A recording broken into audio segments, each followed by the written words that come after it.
பேங்காங்கில் ஒரு சில இடத்துல தான் இந்த பால் டீ கிடைக்கும், மில்க் டீனே போட்டு தனியாக கொடுத்துருக்காங்க. இந்த இடத்துக்கு பேர் வந்து சுக்கும்வித் அப்படின்ற மாதிரி ஏதோ சொல்லியிருந்தானுங்க. இந்த ஏரியா வந்து அப்படியே ஒரு வந்து அரேபியன் ஸ்டைலில் தான் இருந்தது. அந்த ஏரியா ஃபுல்லாகவே வந்து அரபுக்காரவங்க தான் அதிகமாக இருந்தாங்க. அதே மாதிரி அந்த ஏரியாவில் வந்து ஸ்ட்ரீட் ஃபுட்டு அந்த மாதிரியும் இருந்தது. நிறையா அந்த நகைக்கடைகள் அதுவும் அதிகமாக இருந்தது. அதுக்கு வாசல்லே சீப் அண்ட் பெஸ்ட்டாக ரோட்டில் போட்டு விற்கிறது அந்த மாதிரிலாம். இந்த மாதிரி வாட்சஸ்லாம் அங்கே பார்த்துருந்தோம்.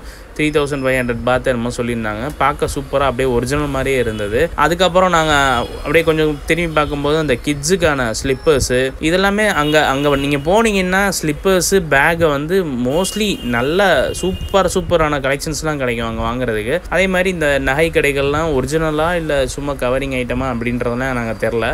உள்ளே போய் நாங்கள் எதுவும் பார்க்கவும் இல்லை. அந்த ஏரியாவே செம்ம நீட் அண்ட் க்ளீனாக இருந்தது. அப்புறம் இன்னொன்று என்னென்னா அந்த ஏரியா ஃபுல்லாகவே மோஸ்ட்லி அரபுக்காரவங்க தான் அதிகமாக இருந்தாங்க.